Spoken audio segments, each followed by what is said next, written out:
अंबुज आनंद। राधे राधे। राधे राधे महाराज जी। महाराज जी, कोई एक काम मैं लगातार नहीं कर पाता तथा मन शांत नहीं रहता। इस कारण से मेरा और परिवार का बहुत नुकसान हो जाता है। और समस्या भैया यह है कि मन, वीर्य और प्राण तीनों का एक कनेक्शन है, एक ही कनेक्शन है। अगर हमारा वीर्य ब्रह्मचर्य ठीक है तो मन शांत और एकाग्र रहेगा और प्राण बलवान और सूक्ष्म रहेंगे।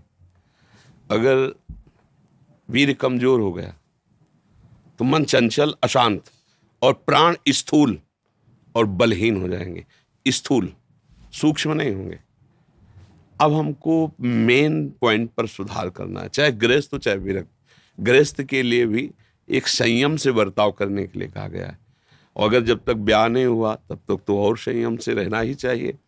अगर हम लोग वीर्य का महत्व समझने लगे, ब्रह्मचर्य का, तो हमारा जीवन काफी संकटों से निवृत्त हो सकता है। अध्यात्म शक्ति वीर्य से ही प्रकट होती है। जब हम ब्रह्मचर्य से रहते हैं, भजन करते हैं, मान लो गृहस्थी में है, भगवान कश्यप जी 10,000 वर्ष तक ब्रह्मचर्य रहे।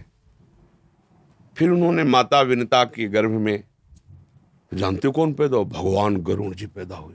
कितने बलशाली, भगवान के वाहन, पूरे विश्व ब्रह्मांड को अपने एक पंखे में रख के उड़ सकते हैं।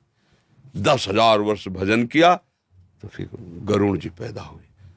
अगर गृहस्थी में भी है, संयम से रहकर भजन करके, फिर तो बुद्धिमान, ज्ञानवान, बलवान बालक पैदा होगा।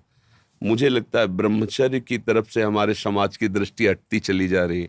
मनोरंजन के भाव में वो ब्रह्मचर्य, इसलिए हमारा मन अशांत। बोलो, अब इस समय आप यौवन अवस्था में हो, इस समय तो उत्साह रग रग में रहता है, नहीं, चेतना रग रग में रहती है। हम नए बच्चों को देखते हैं उत्साहहीन, मतलब जैसे डिप्रेशन में हो।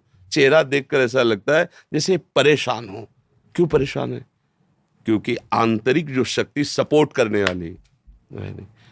अब मन जिस विचार में फंसा देता है, बिना मतलब फंसाए, कोई भय नहीं, वो भय दे रहा है। कोई शोक का कारण नहीं, वो शोक दे रहा है, चिंता दे रहा है। किसी भी कार्य को करो, इतना संशय पैदा कर रहा है, पता नहीं काम सफल होगा कि नहीं सफल होगा, कहीं ऐसा तो नहीं हो जाएगा, कहीं ऐसा तो, वो अशांत रखता है। और जब ब्रह्मचर्य, ऐसा कैसे हो सकता है? बल है ना, अध्यात्म बल, शारीरिक बल की बात नहीं कहते। ऐसा कैसे हो सकता है? यदि एक बार ऐसा हुआ तो 1000 बार मैं प्रयास करूंगा और इस पर विजय। वो मतलब एक जिद्दी स्वभाव, एक निष्ठा, उसी से आती है, उसी से। ये जो संत महात्मा बड़े बड़े कष्टों को रौंद करके वो मेन पावर है। और हम लोग उससे, प्राण हमारे स्थूल हो गए।